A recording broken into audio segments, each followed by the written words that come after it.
All right, welcome to February's CE course where we're going to talk about pediatric resuscitation. So full disclosure, this was a slideshow that I was able to find and procure off the internet. So this is going to be a lot of review for those of you who've taken PALS. This is actually a slideshow that was taken from the military as well. So it's a good kind of continuation for what we learned in PHTLS.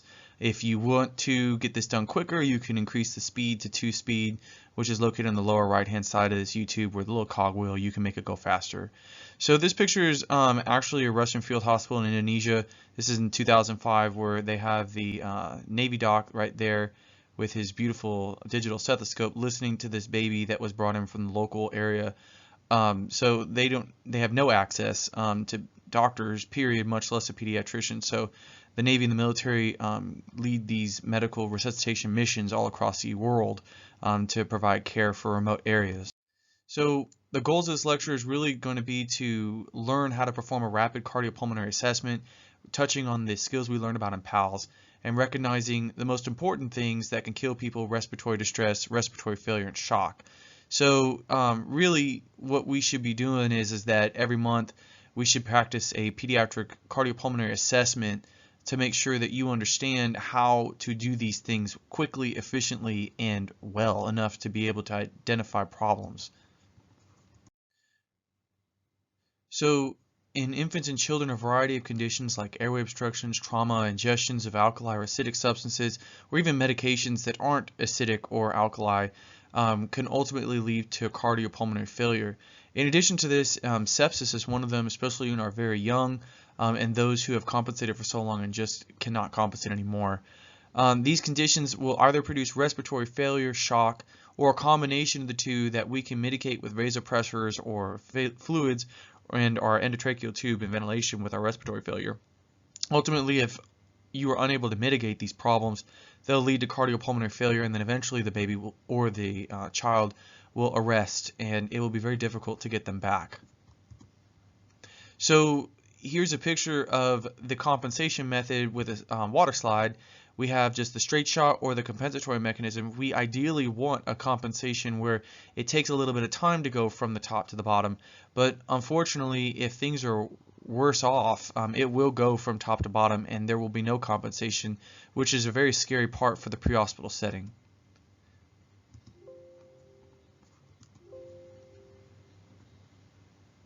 So the survival rate of the different types of arrest are pretty staggering. About 75% of our outcomes for resuscitation for respiratory arrest is going to survive, and that's actually a really heartening thing, because if you can fix the airway, then you fix the problem.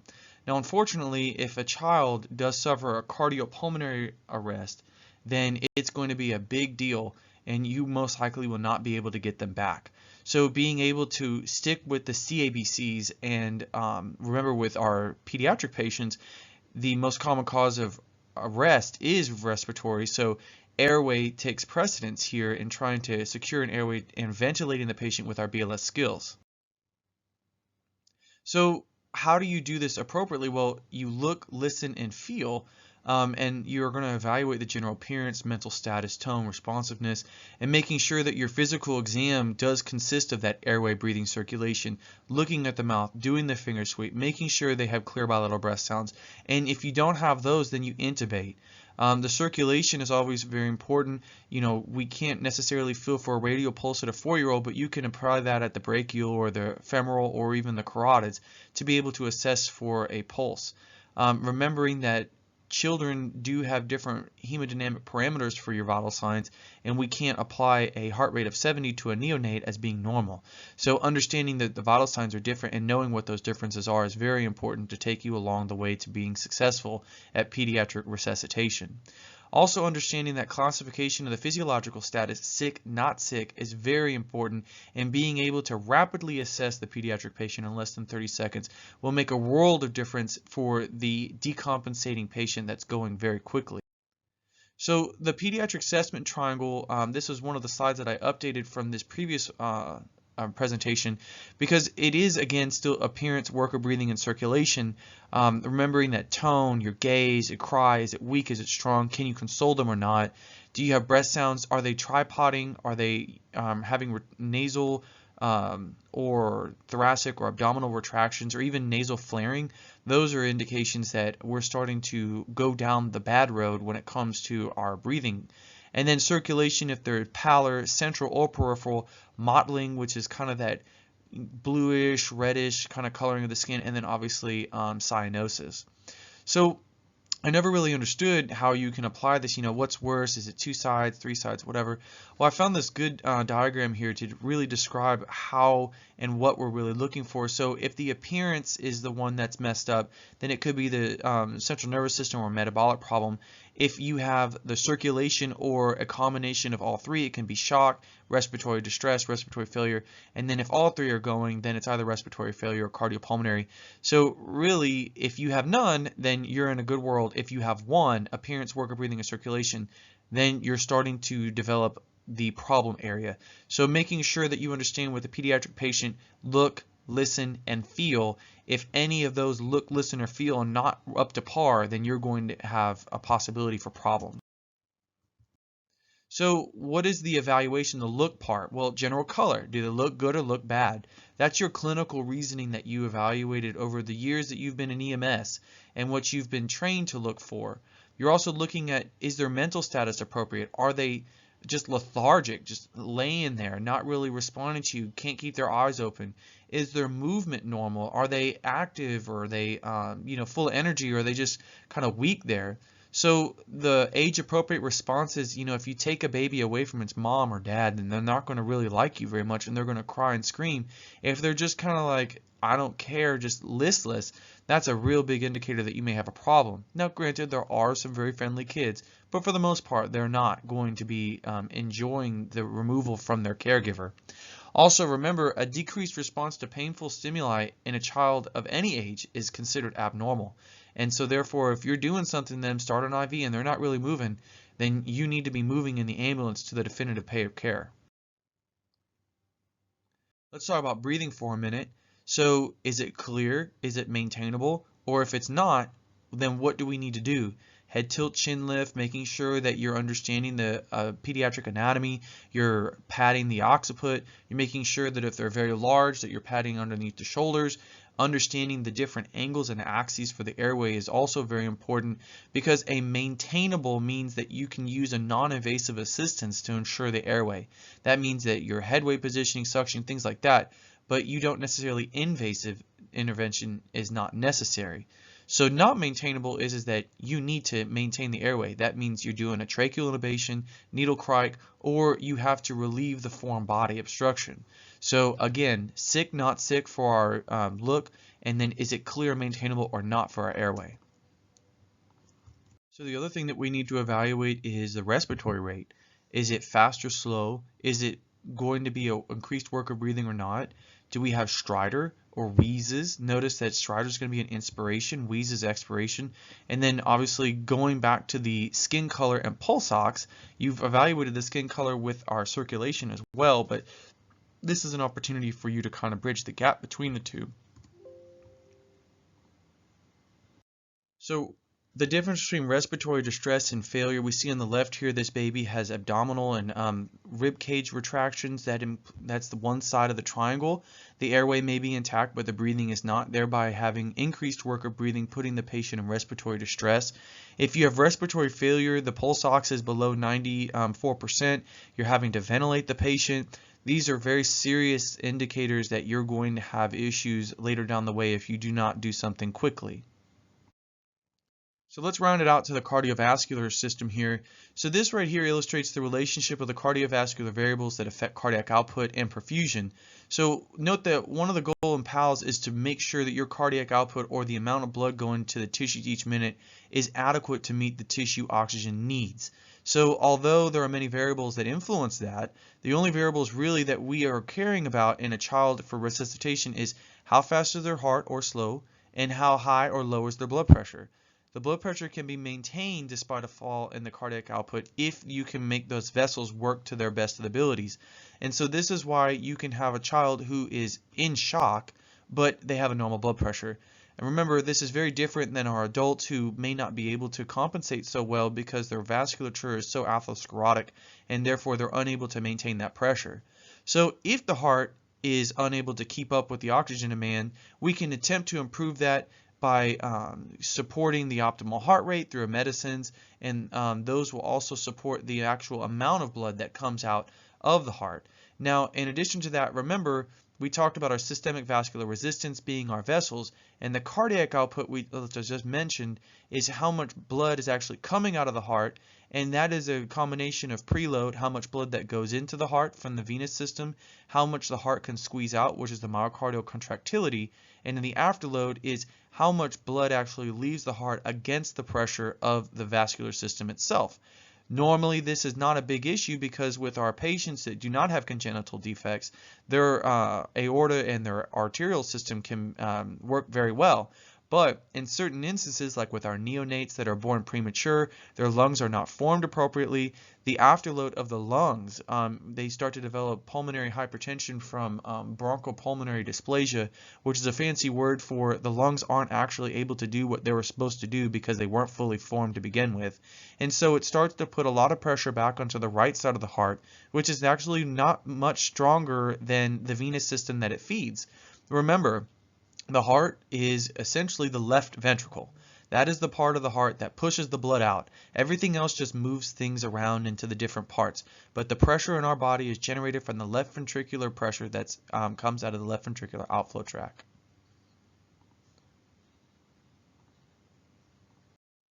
So this right here is going to demonstrate the body's responses to shock. So here we have heart rate, blood pressure, and cardiac output as it moves from compensated to decompensated shock.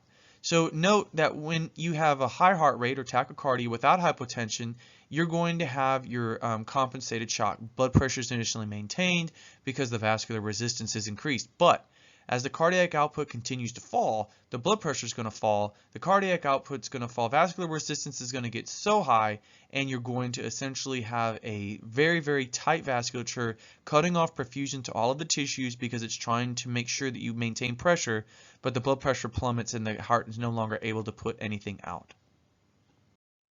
So, what is shock? We all know that shock is the poor perfusion to the tissues, but necessarily, as we've talked about in previous classes, shock isn't necessarily the full picture when it comes to that. Instead, it's when the body and the heart is unable to meet the metabolic demands of the body's tissues. So, cardiac output is inadequate to meet metabolic needs. When the shock is present, the child's blood pressure can be high, normal, or low. It's initially a child in shock may demonstrate normal blood pressure, like I said before, and that's considered to become compensated, and hypotension often develops as a late sign of shock. Once the hypotension develops, shock is then considered to be decompensated, and you're in for a rough ride. So, cardiovascular assessment begins with an evaluation of how effective and responsive the child is to your questioning. If the child's unresponsive, you need to move quick. Then you begin a direct assessment of the cardiovascular system to include heart rate, making sure that you have good proximal and distal pulses, and blood pressure. Indirect assessment of the cardiovascular system makes sure that you're checking signs of end organ function to evaluate end organ perfusion. And these end organs are the brain, skin, and kidneys. And so therefore, a compromise in the end organ function may indicate that the cardiac output and the amount of blood and oxygen going to those tissues is inadequate. So here we have our cardiovascular function, heart rate, pulse, cap refill, which isn't very reliable, but our pulse is, and our blood pressure, like we said, is not very reliable. So essentially we're left with our heart rate and our pulse. Remember, pulse is what you feel. End organ function, as I said before, brain, skin, and kidneys. You can identify whether or not the skin and the brain is getting perfused. If the child's awake and alert, then it's probably getting good perfusion. Kidneys, not so much. Obviously, we do not maintain and monitor urine output in the field.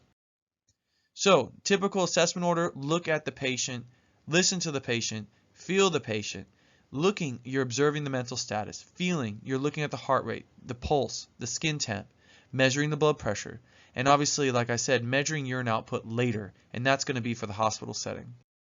So AVPU is something that we're familiar with. Evaluation of responsiveness: is the patient awake? Do they respond to voice when you call their name, or do you have to shake them? Those are very important aspects. This is our, every man's GCS score. So we have to make sure that we get the right assessment on these patients, because this can help direct proper treatment both in the pre-hospital setting and beyond. So here we have heart rates in children. We have an infant and a child. Remember that around the normal area, right around the 140-ish range, we're starting to be normal and then compensating, and then anything above 210 to 220 is considered to be supraventricular tachycardia. And then with a child, because their heart is bigger and their body is bigger, then we start to lower the numbers a little bit. You notice here normal goes up to about 100, 110. Compensating is 110 to about 170 at 5-ish, and then you start going to SVT beyond 180. So understanding the normal range decreases as the child increases their age, because the body spreads out. It doesn't need to go as fast as it did before. So understanding that skin perfusion can be important. Now we've talked about cap refill, less than 3 seconds, less than 2 seconds. If it's cold day, it's a hot day. These things can vary, but if the child is cold and clammy, that is not a normal finding. If the child is blue and mottled, that is not a normal finding. Knowing what's normal and what's not normal can take a long way, versus their cap refill was 2.5 seconds.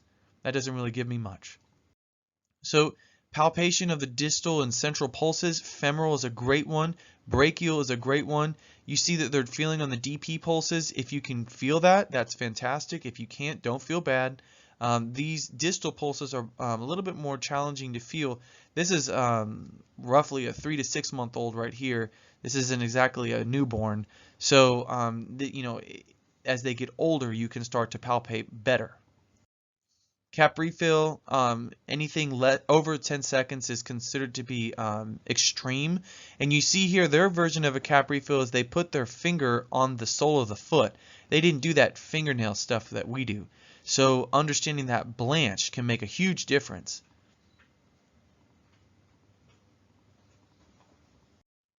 So let's talk about blood pressures for a minute. So 0 to 1 month, the minimum systolic blood pressure is 60. Now what I've always taught you is that it's 70 plus 2 times the age. And so a 1-year-old should have a minimum, or excuse me, a normal blood pressure of 72. Now that being said, if you look here, 0 to 1 is 60, 1 to 1 year is 70, and then after 1 year it's 70 plus 2 times the age. Understanding that it's difficult to get a blood pressure on a young child, but knowing which and how to get it is also very important, and what the lowest portion should be.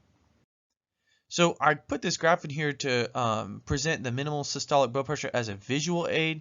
You'll see here as they get older, the blood pressure goes up, and these are all just different aspects and different evaluating scales.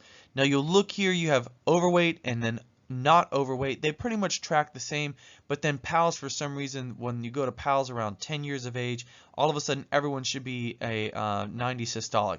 And the reason for that is they want to make sure that they can kind of cover and make sure that your radar is up when it comes to patients of this age group and with low blood pressure. And you notice that when we're in the 16, 17, 18 years of age, you're starting to think about adult blood pressures, and we know that less than 90 millimeters of mercury is considered to be a hypotensive condition there. So we've talked about our heart rate, pulses, blood pressure as a means of establishing cardiovascular function, and then making sure that you're evaluating for end organ function, mental status, are they awake or not? Do you have good cap refill with the overall less than 10 seconds, or looking at their skin? And then kidneys, again, is urine output, which we don't monitor, but you could ask mom or dad, how many wet diapers has the baby had? If they say 1 in the past 24 hours, that should be a real big warning sign for you that something else is going on. So urine output should always be 1 to 2 mils per kg per hour. And then, initially measuring urine in the bladder is not helpful. In the pre-hospital setting, understanding that wet diapers is the way we kind of evaluate. Normally, a child should make anywhere from, for a neonate to a newborn, That should be about maybe 4 to 10 wet diapers a day, 4 being the absolute minimum. Should really be 5 plus as a low to kind of normal. So if they're saying I've made 1 or 2 or even 3 and they're still feeding or they're not feeding at all, then that's a sick baby. So early signs of compensated shock are going to be increasing the heart rate, poor systemic perfusion. That's going to be indicated by maybe some change in skin color. They're going to start becoming a little less responsive, not as active as they were. And then late signs, weak central pulses of the femoral brachial carotid, altered mental status, just limp, listless, and then hypotension being a late sign. Cardiac output may also be variable. We also saw in that previous graph a couple slides ago that cardiac output will continue to go up and then it'll start to go down as it tries to compensate. Perfusion can be high, normal, or low depending on that cardiac output and the compensatory mechanisms. And then remembering early signs of sepsis or septic shock includes fever, hypothermia, very important. This is why we get rectal temps, and tachycardia, tachypnea, and then obviously if you do have access to labs, elevated white blood cell count. But that's not really a fly-by-night. It's going to be fever and then the clinical signs and symptoms that you've seen by your physical exam. So airway and breathing problems are more common than circulatory shock. And that's why the ABC or assessment triangle with airway and cervical spinal mobilization, or B and then lack of breath sounds on one side for pneumothorax management, or circulation with exsanguination control, making sure that you identify and treat all these life-threatening injuries, because that is going to be the bridge between PALS and then our trauma life support for pediatric patients. So when we think about our appearance, do we need to take the spinal precautions with our C-collar? Do we have an absent breath sound on one or the other with a pneumothorax? Or are we exsanguinating? What can we do? You know, obviously putting on a tourniquet on an infant is going to be quite traumatic. And pneumothoraces, is it difficult to hear breath sounds? Absolutely it is, the smaller they get. And then spinal precautions, is our C-collar going to fit the baby? What can you do? What can you adapt to make that work for them? Thinking about these things before they happen is always better than making decisions on the fly. So let's talk about toxicology for a minute. Understanding that when you do have a baby or a child who is inebriated or has depressed level of consciousness with a possible airway obstruction, you can have life-threatening arrhythmias, vasodilation with hypotension, and coronary ischemia, which is essentially a heart attack. So making sure that you always go back to the basics, which is airway, supporting the patent airway, breathing, support breathing with a bag valve mask that fits the patient's face, and then circulation by identifying and treating those life-threatening arrhythmias, identifying and treating the vasodilation with hypotension and giving them our 20 cc's per kilo bolus of normal saline or starting a vasopressor, and identifying coronary ischemia. Now, a 12-lead EKG for a child is not something that we do every day. Understanding how to do that and when we need to do it is very important. Also, once you stabilize that patient, making sure that you identify the agent with a potential reversible causes, such as acidosis. You start to put some saline. Electrolyte imbalance, is it because they've taken grandma's calcium channel blocker or they've taken grandma's metoprolol? How can we fix that arrhythmia that's a ventricular tachycardia, wide, narrow, or other, and making sure that you administer the antidotes if necessary. So it's very important that you not only treat the patient, but you act as a little detective to try and administer the antidotes appropriately, quickly, and making sure that you can maximize the resuscitation of the patient. So how do we bring this into the pediatric triangle here? Is the patient awake enough to maintain their airway on the appearance? Is the patient going to have a respiratory effort and rate that's inhibited because of the fact that they're so lethargic? Is the patient having arrhythmias that we can treat with electricity or with our medications? Do we need to start a vasopressor, our norepinephrine, a push dose epi, knowing how to treat that, with what dose do we need to give that? And does this baby have cardiac ischemia, which in my opinion would be the hardest part, because that's not something I think about quite often with a pediatric patient. Is the patient have a STEMI? Definitely when you start adding toxicology in here, this is definitely an opportunity to improve, but it's also an opportunity to notice that we need to start thinking outside the box. Cardiopulmonary failure does produce signs of respiratory failure and shock like agonal respirations, extreme bradycardia, and cyanosis and poor perfusion, which may also be late sign. They can be stable, remember normal blood pressure but tachycardic, and then they can start going into distress and then eventually failure and cardiopulmonary failure or arrest. So remember, this is a continuum and not every patient is going to present the same way. So knowing when to call for additional resources or get this unstable patient off of the scene is very important, because a compensated shock is something that you have a ticking time bomb until it explodes. Then it'll become decompensated and you have more issues. There are many different kinds and causes of decompensation, extreme asthma, shock, foreign body secretions, toxins, etc. And eventually they will both be compensated because the body wants to survive. They will go to decompensated, they will go to failure, full arrest, and if you cannot get in the back, they will die. So just to review, we evaluate the general appearance, look, listen, and feel, evaluate their airway, their breathing, their circulation. Remember, airway, is it intact? B, do they have increased work of breathing? Are they in distress? C, what's their color? What's their pulse? Identifying the physiological status. Are they in distress, shock, or failure? And remember, always, always support their airway, breathing, and circulation. So really, when you get on scene, you should be able to rapidly perform this assessment. Use all the information, including bystanders and what you see on the scene, in order to prioritize your resuscitation efforts, both for your basic skills as well as your medicinal antidotes if there is a toxicological agent involved. And like we mentioned before with trauma, do we need to C-spine immobilize? Do we need a needle decompress? Do we need to treat any of our exsanguination if there's an injury? And remembering airway, breathing, circulation with our appearance, our breathing, and our circulation, with that to superimpose upon what we already know for our standard of care. So let's talk about an assessment application here. So a 3-week-old infant arrives into the emergency department, and like I said, this is a previous slide, so let's just say you get called out for a 3-week-old infant. They're having severe vomiting and diarrhea. You notice on your physical exam that they have gasping respirations, they're bradycardic in the 40s, cyanotic with poor perfusion. So what are the results of this rapid assessment? Sick? Not sick? Well, I hope you said sick. And what are they in? Are they stable? Are they in distress, or are they in failure? Well, if you said cardiopulmonary failure, you would be 100% correct. And what are the initial interventions? Going back to our basics, opening the airway, assisting ventilation while delivering 100% FiO2 with the appropriately sized mask, monitoring their heart rate, and assessing the patient's response with your treatment, noting the heart rate, color, and respiratory effort. Making sure that if you have a pulse ox that it's available, you're evaluating oxygenation with a goal greater than 94%, and establishing vascular access rapidly.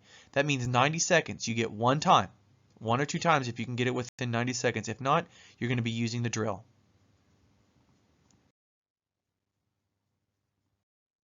So you intubate the baby. Its response to intubation and ventilation with 100% O2, heart rate's 180, up from 40. That's a good thing. Blood pressure is 50 systolic for a 3-week-old. Remember, minimum is 60, so they're a little hypotensive.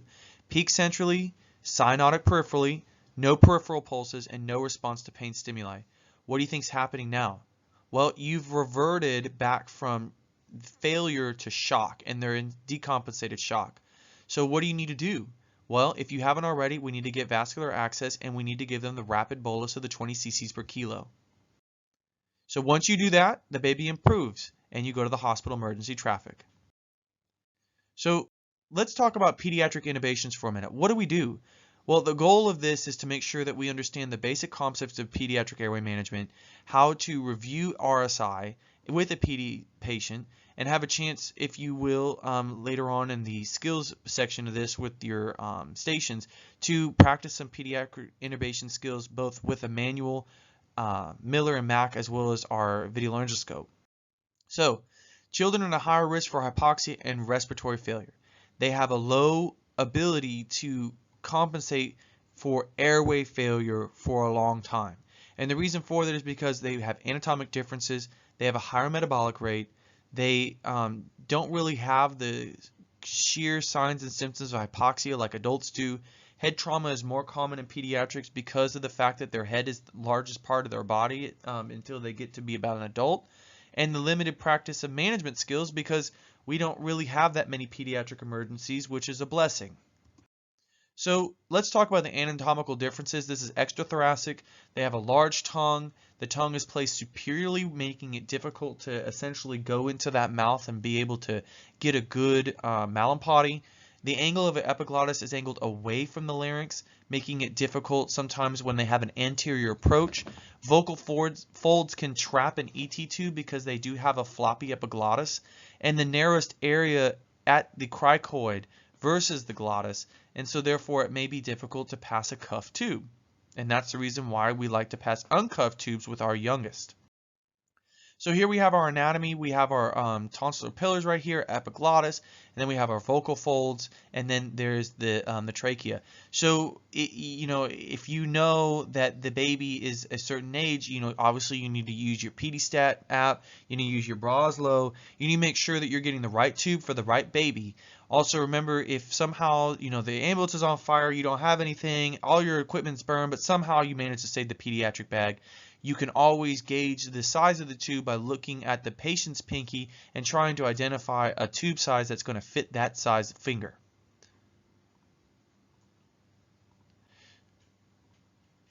So just to label out some of these things, like I mentioned before, epiglottis, true vocal cords, and the cartilage.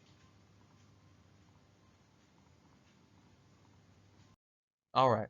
So the cricoid cartilage, it's smaller, it's thinner in a child. That's the reason why we can't cut you if you're less than 12 years old, because you're not going to get a Shiley placed, and you're definitely not going to put a 6-0 tube in that patient.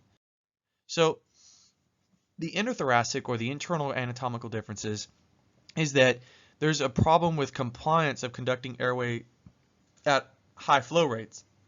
They also have less alveoli, meaning that they have less functional reserve, decreased diffusion of that oxygen, and decreased diffusion of the CO2 as well, making it that if you have a backup of the supply chain of O2 or a backup of the waste removal of the CO2, you're going to have problems quicker than with an adult. Children metabolize at about 2 times the adult rate of oxygen consumption, and so therefore they will burn through oxygen much quicker and have a shorter tolerance for apnea. The A is going to consist of a chin thrust, jaw thrust, suction, putting an OPA or MPA in, and making sure that you understand how to appropriately bag a patient with a CE clamp, either 1 person or 2 person, and you can see right here putting cricoid pressure appropriately on a full stomach. So positioning the patient, making sure you have the right tube size, the blade size. Obviously we use the VL. The video laryngoscope is very good for all ages, but knowing what to do in case it fails or you need a backup, how far to put the tube in, there's a formula for that, and then also the appropriate sedative paralysis drugs that you're going to use, and then the post-intubation sedation as well as the post-intubation equipment. So there are 3 axes, and we know that there's 3 axes. That's the reason why we tilt the patient back sometimes or ramp them on their shoulders. You have the oropharyngeal, the pharyngeal, and the tracheal axis. So making sure that you think about how to position these patients before you put them in. If there's any concern for cervical spine injury, obviously we can't crank it back. We can't pad the neck or the back as much as we could with a non-spinal injury. So with infants, you want to make sure you gently lift the shoulder using a folded towel, and with adults, you extend the head on a towel support by putting it right in the nape of the neck. That way you will be able to align those oropharyngeal, pharyngeal, and tracheal axes.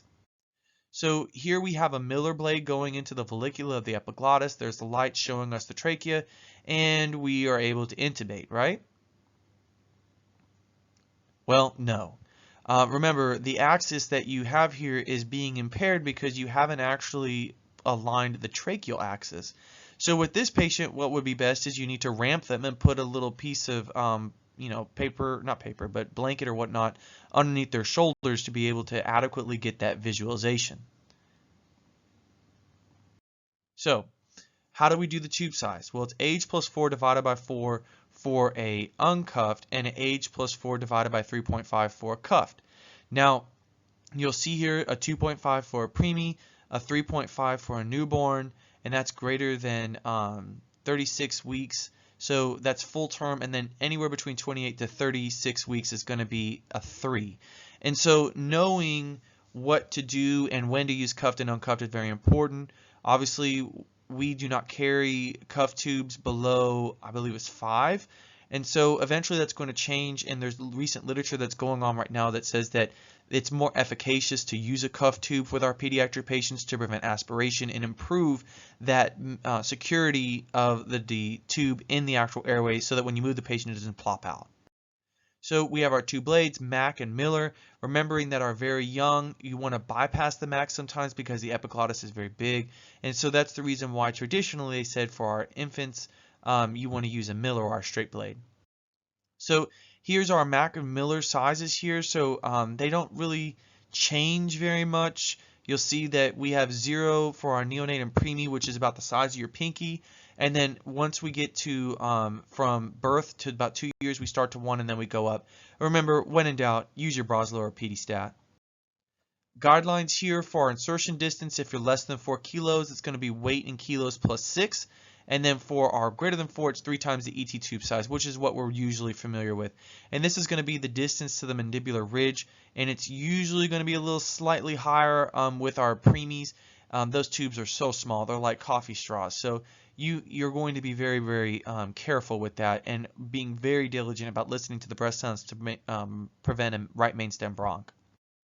So remember confirmation, you're going to listen, you're going to look at the capnography. We don't use these colorimeter changes, we use our waveform capnography. Chest x-rays are for the hospital, and then obviously visualization of condensation in the tube and bilateral equal rise and fall of the chest, which can be difficult at times. So what do we do with RSI with adult? We plan. There's nothing fast about an RSI except you, and you are the one controlling that. The fast part is when you push the drugs. That's about a minute, and now you can bag. So what drug has been proven to increase the chance of successfully performing endotracheal intubation? Well, you can use Sux or Roc. We've had multiple discussions about succinylcholine versus rocuronium. We carry rocuronium on our truck. It's a long-acting paralytic agent, about 45 to 60 minutes. So that means that you have time. They're not going to move. So all RSI consists of is using a paralytic to increase the chance of being successful and making sure that tube doesn't dislodge. So the rest of the drugs are nice, but they're optional if the patient is not awake. Obviously, we are not going to paralyze somebody who is awake without providing appropriate sedation. And so this is where we would use our sedatives appropriately. So we use our etomidate, we have Versed, fentanyl. We do not use propofol on the truck. It serves to make it more pleasant, and also, locked-in syndrome is very disheartening for our adult patients. And with pediatric patients, they may not remember, but if they're awake before you start the intubation, you will sedate the patient before paralyzing them. So we also need to think about atropine. The vagus nerve is very prominent in the posterior oropharynx of our children, and therefore it can cause you to have a bradycardia effect. Thereby, you need to mitigate this. In your mind, you need to think if child, then atropine. And atropine is going to be dosed appropriately to make sure that you blunt that responsive bradycardia. So you're going to stabilize the heart rate with that, and making sure that any type of additional secretions that come out of the posterior oropharynx will be mitigated through that atropine. Also, lidocaine is another aspect here. Lidocaine is a bit questionable. It may help prevent ICP increase. It also may help to mitigate some of that heart rate response. And that's the reason why when I've spoken to some of you, you can use lidocaine and or atropine. Atropine obviously our first go when it comes to how we treat these issues. So don't forget the basics though. Bag valve mask skills 1 or 2, positioning the patient in the absence of cervical spine injuries, and then being prepared for failure. Making sure you have suction, making sure you have additional hands, making sure that you have backups to your visualization, making sure that you know that if all else fails and you can't ventilate or you can't intubate, that thou will not cut into less than a 12-year-old, that you will have to use our needle cricothyrotomy, or cric. And needle crics are not very effective, and they are a temporizing measure at best. Make sure that RSI is not the first thing we go to, and that you are not going to intubate somebody before you have that BVM with attached oxygen ready to go. Now, RSIs, the original intent for RSI was we need to intubate someone now, and we have to understand that they most likely have a full stomach. They've eaten that Denny's Super Slam breakfast and that they're full of eggs, bacon, and other. So knowing that if you are intubating somebody on a full stomach, that once the paralytic and our sedation is on board, they're going to regurgitate everything that they had in there. So also that you're pumping in oxygen for 2 to 5 minutes, and in our system it's 3 minutes of pre-oxygenation with 100% FiO2, and making sure that they get the best possible pulse ox that you can for a long period of time. The Selleck maneuver is just a response and a name to what we do, where you put the tube down with the stylet and then you pull the stylet out. You also have to know the medications, what they cause, what you need to not use in different instances. We've kind of cleaned that up and made it relatively simple by keeping it down to 1 or 2 medications for each genre or domain of medications that we're going to use, and making sure that you're confident. Can you ventilate a patient? Can you ventilate the patient if you fail? And then what happens if you have a problem where there was a lot of blood or whatever, and now all of a sudden you've taken away the body's compensatory mechanism to try and avoid that blood, and now it's just rushing into them, or fluid, or food substances. So fentanyl 0.5 mics per kg in this slide, and then ketamine 0.1 mg per kg. Remember, with ketamine it can be tripled for the IM dose. For our paralysis, we do not carry succinylcholine at this time, but it's usually 2 to 4 mg per kg, and that's because it is metabolized so fast. And then rocuronium is 1 mg per kg IV. And you can double the succinylcholine as well if you're doing IM. So what about plan B and plan C? Remember, we do have a supraglottic airway, 1, 2, 3, 4, and 5. You can do a bougie or digital intubation. When I was in the neonatal suite, I had to intubate a baby with a blue gum bougie and my pinky. It was a 29-week-old baby that you just could not see for the life of you with a laryngoscope, and so I had to do it digitally. So the final option obviously is a surgical airway. Needle is aged below the age of 12, and then you can use a knife finger bougie for age greater than 12. So you always want to make sure that you're checking the truck off. I know when you start your shift, but if you're going to do an RSI, you really, really, really need to make sure that before you push medications that you have everything that you need. You should not be scrambling to find something at this critical juncture during the procedure. So, obviously you're examining the patient, you've determined it needs to happen, do your checklist, pre-oxygenate, sedate, paralyze, intubate, secure, confirm, and then make sure you're evaluating the patient. And if they're on the vent, making sure that you're evaluating the patient on the vent, listening for airway and breathing, looking for airway problems and listening for breathing problems. Make sure you didn't blow out their lung. So, know the size and depth of the tube. We talked about the size, the age, neonate, infant, preemie, the depth of the tube, knowing that it's about a weight base plus a number, or it's three times the size of the tube. Obviously, those are quick 2 o'clock in the morning things. We have a Broslow tape. You have your PediStat app, and then also, when in doubt, you're going to take it out of the bag and make sure that you're checking your battery if you're using the DL and even the VL, making sure that's charged when you get in there in the morning. So the question is, are you ready to intubate? Obviously, if you are, then the most skilled providers should be doing this. This is a thin blade with a DL. Obviously, this is before they had VL, probably in 2005. VL didn't really make it into the mainstream until 2009 and beyond. So obviously this is a helicopter with our old RSI bag, and there's very little room to move, and they're going to intubate this patient, and it doesn't have to be like that. Obviously we should never intubate on the ground. We should be doing CPR if that's the case, and then get them into an ability where you're not at an area where you've limited your best attempt, first attempt.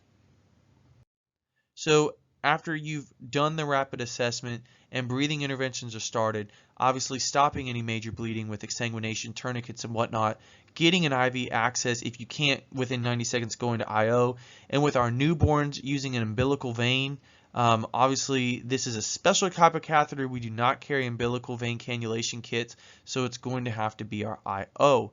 But knowing that your umbilical vein is a excellent source of IV access for our newborns. So IV fluids, you remember thinking about how much blood is in the tank before it goes to the heart and how much blood is actually out of the heart, giving our 20 cc's per kilo, giving it fast. What this means is that you can give that as a push dose, meaning that you get a syringe and you fill it up with the saline and then you push it into the baby. This is something that normally you would just hook it up to an IV bag, but knowing that push dose saline is a very effective way to get fluid into patients fast in order to resuscitate them quicker, making sure you repeat your assessments and reassessing your patient with repeats as necessary. So this is just the IV fluids and what we've already talked about, knowing that your stroke volume is consistent, as this is the volume part of things. This is what's actually in the body in terms of blood and fluids, and then you have your heart rate. If your volume's down, your heart rate's going to kind of compensate until it can't anymore, and then it's going to fall. If you have no heart rate or it's beating too fast, you're not going to adequately move the volume. These two are in harmony with one another.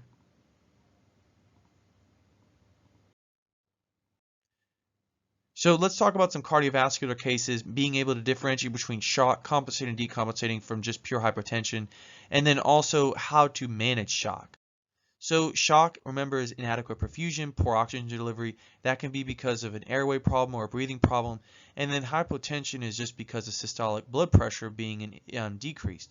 So shock can be when you have normal, abnormal, or otherwise normal blood pressure. So blood pressure isn't exactly an adequate determination of shock in a pediatric patient. Remember, you look at airway as your parents and breathing with your airway as well, and is the child having increased work of breathing. And then with your circulation, remember, that's going to be your color. That's going to be, do you feel pulses? None of that has to say about blood pressure. So recognizing that compensated, you may still have normal level of consciousness, but you may be a little tachycardic, may have some delayed or normal perfusion, may have abnormal or normal blood pressure. And then decompensated is staring you right in your face with an altered level of consciousness, either very high or very low heart rate, delayed perfusion, and low blood pressure. So how do you manage it? ABC, open the airway, provide oxygenation, support it with ventilation if necessary. Obviously this is a interesting device here where the patient is essentially strapped down to a board of some type. I've never actually seen this before. It looks like a modified spinal board where you're putting the patient in Trendelenburg. These are not mass pants, but you can put the patient in Trendelenburg, but more efficiently, putting the patient with the fluids at a 20 cc's per kilo bolus is more important than doing all of that. It still does help as an adjunct. Now the vasopressor support, if they really need it, if you're looking at your appearance, your breathing, and your circulation, you're like, man, I'm still not getting it after 1 or 2 fluid boluses, it's time to start the norepinephrine or epinephrine push dose. So here we have a little 9-month-old presenting with 3 days of vomiting, diarrhea, and poor oral intake. So that means that they're volume down. You can see the sunken eyes, kind of just listless looking around, not really looking very hot.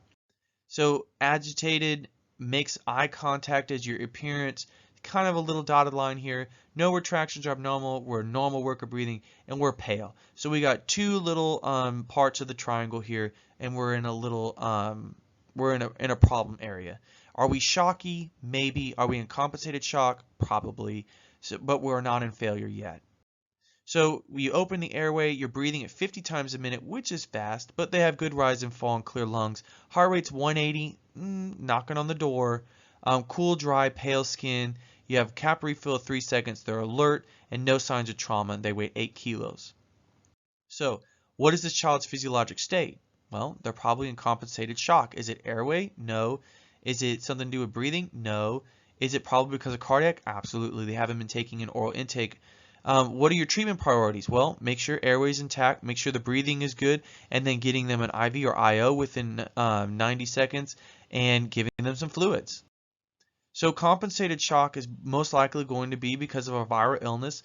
These children at 3 years old are most likely because of adenovirus, or if they've been traveling, it can be calicivirus or norovirus. Not usually rotavirus anymore because these patients have been appropriately immunized if they've been in the American immunization system. But remember, we have immigrants coming from countries that do not have as robust immunization programs as we do. So always keeping in mind that you can have these viral illnesses that normally American born and in the American pediatric system children will not have. So the treatment priorities here: oxygen, obtaining IV access, and then giving them their 20 mils per kilogram of crystalloid and repeating as necessary. So you give them 160 cc's of a normal saline. Remember, the child was 8 kilos. Heart rates decrease from 150 to 140. They're interactive. They're receiving a second bolus, and you're going to the emergency department. Now we have another baby here. A previously healthy 15-month-old child presents with 12 hours of fever, 1 hour of lethargy, and a purple rash.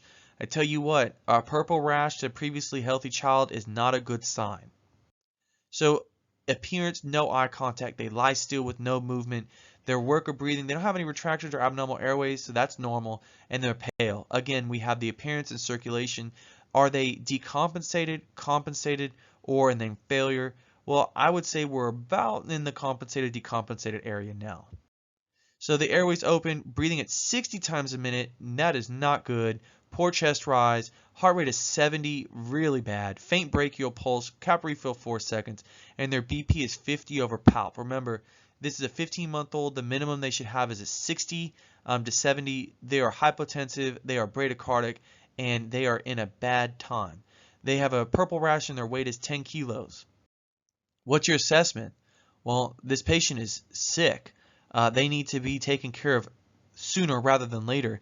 And what's their problem? Well, I mean, it can be any number of things. Measles, it can be HUS, it can be TTP, ITP, it can be some other type of vasculitis or viral prodrome. We don't know. That's for the emergency department. But what we do know is that this patient is bradycardic and hypotensive, and we need to get fluids in this baby fast, or else we're going to start doing chest compressions and start doing other things.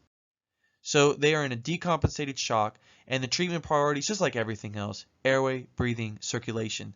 Our transport priorities: this is a emergency traffic patient that we need to get to the hospital for stabilization. So we're going to begin BVM ventilation at 60 times per minute. We need to give him ventilatory assistance with 100% oxygen, get IV IO access on scene with the 20 mil per kilogram crystalloid. If that is not working, then we start vasopressors either with push-dose epinephrine or our norepinephrine drip. So they receive 20 cc's per kilo with no change. What are your treatment priorities now? Well, we're going to start considering our airway, breathing, circulation. If the baby is not having any change in the respiratory rate at 60 times per minute, imagine how much energy they're expending, and imagine what's going to happen when that airway fails. You need to consider an airway management with this patient, considering the second cc per or 20 cc per kilo bolus with vasopressor support being hung and started to be programmed into the pump. So let's go to another scenario here. A 3-year-old toddler is found cyanotic and unresponsive. They were last seen an hour ago, and they have an open bottle of grandma's blood pressure pills found next to them because they thought it was the Flintstone candies. So automatically we know that we have a toxicological emergency. We know that the child is stable, in shock, or failure. They are cyanotic and unresponsive. We now most likely are in the decompensated shock / failure region, and this child is very sick. So no spontaneous activity, unresponsive, gurgling breath sounds, and cyanotic. This is a respiratory / circulatory failure. So you notice that the partial obstruction by the tongue, the first thing you do, just like in our trauma, you manage the airway. You're going to do a chin thrust or a chin lift to try and remove that tongue, probably putting in an OPA or MPA at that immediate moment to try and provide that child the ability to breathe. They're breathing at 15 times a minute, very low amount with poor air entry. Circulation is 30 beats per minute, faint femoral pulse, BP 50 over 30. This child is going to die within the next minute or two, and they are painful response, so they're not there yet, but they're about to be if you do not act immediately. So here we have had enough time to put the patient on the monitor. I don't think that's appropriate, but we see that the patient is in sinus bradycardia. You can see, judging by the hop method, this baby is well below 50 beats per minute, and they are about to die. So the treatment priorities, remember, most of the time that these children are in a problem area is because of a respiratory issue. Open the airway, head tilt, chin lift, chin thrust, jaw thrust, whatever thrust. Put in an OPA, MPA, and make sure that you are adequately opening that airway, dislodging that tongue that's occluding the airway, and breathing for this patient with a bag valve mask of appropriate size with capnography attached, and delivering them 100% FiO2 to try and turn back the hands of shock time.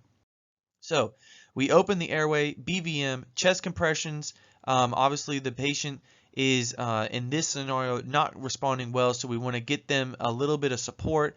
IV access on scene, medications, epinephrine, atropine to make sure the blood pressure and the heart rate go up.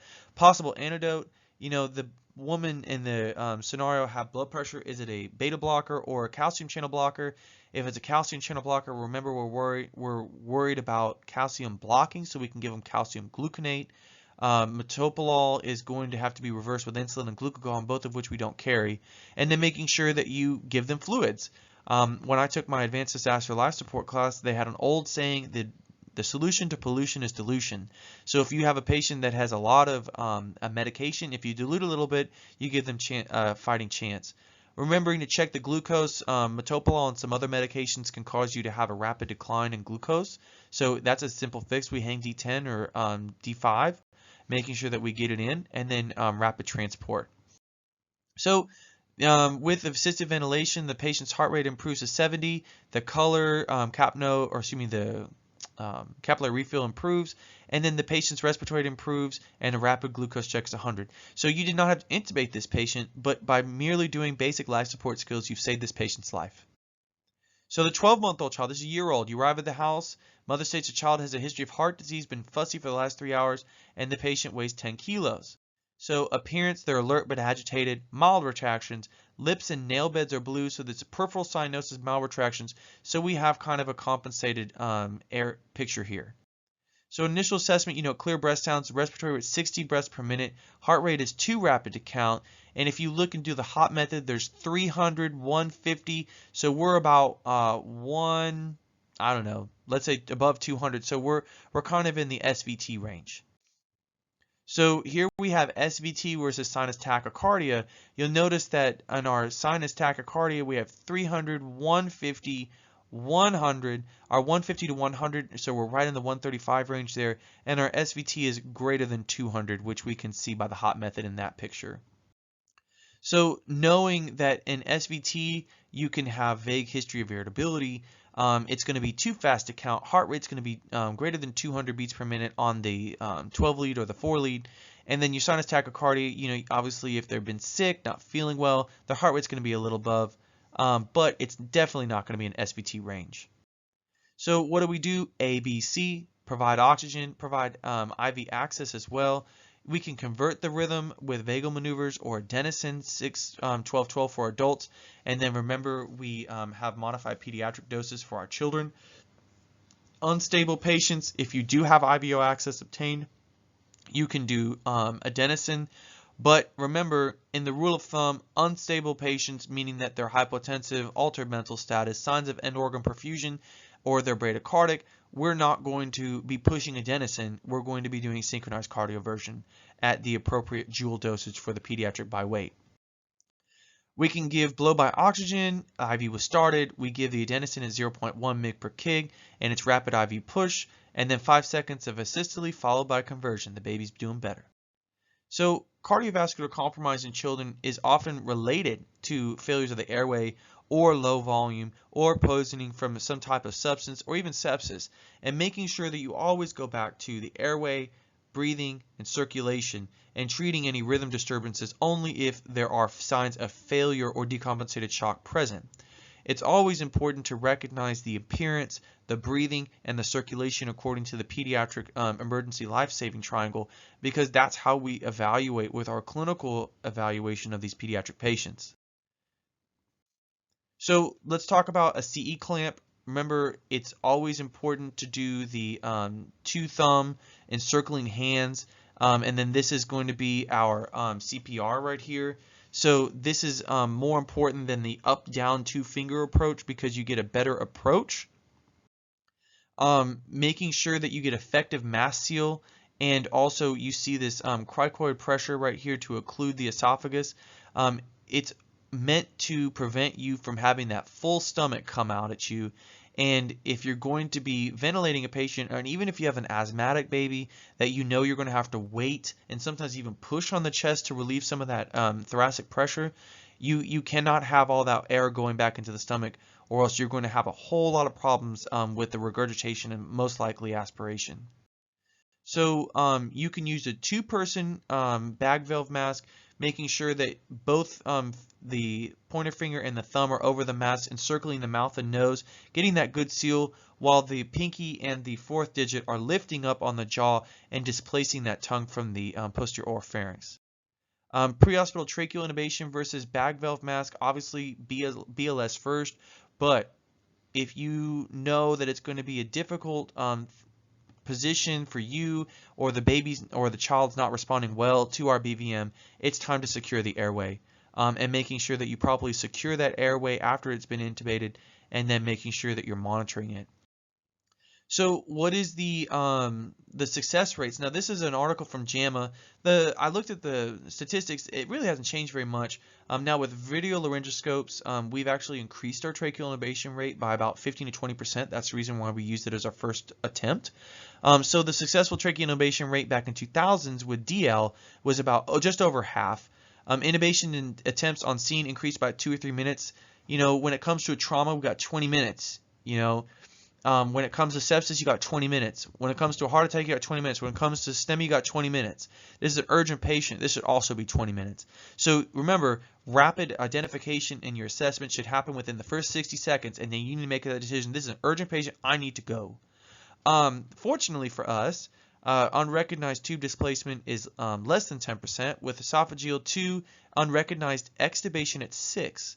So I want you to note that of that 8%, well over 75% of this failure is because it's been dislodged. So if you had a dislodgement, 14 of the 15 patients that had this unrecognized tube displacement died.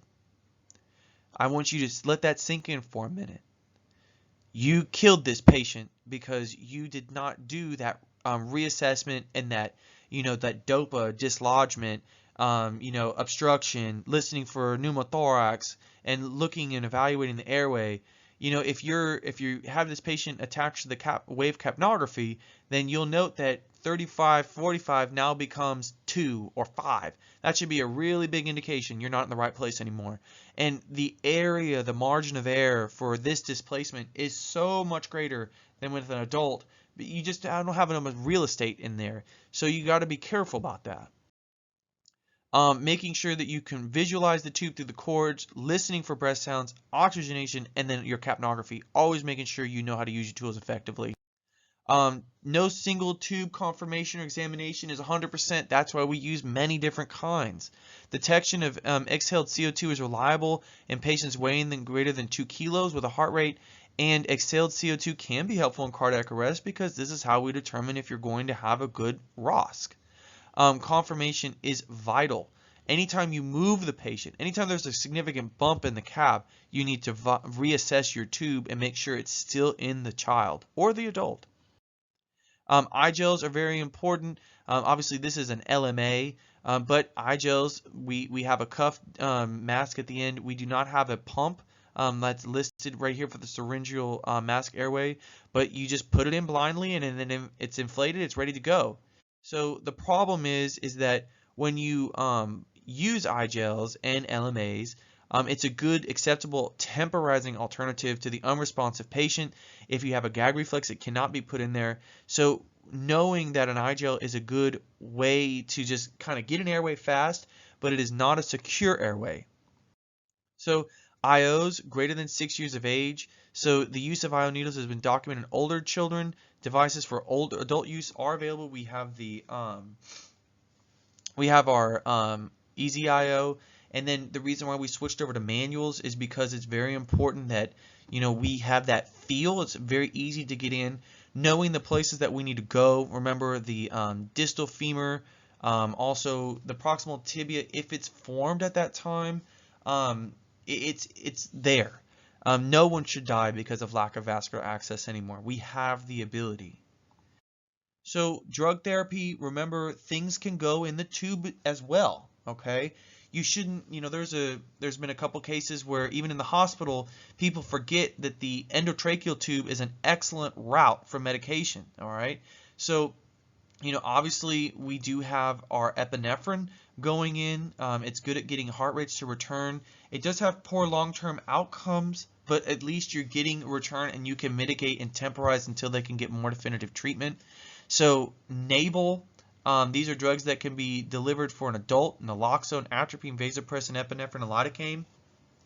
And then Lane, lidocaine, atropine, naloxone, and epinephrine, noting that our vasopressin cannot go in via endotracheal tube for a child, and that's because of volume.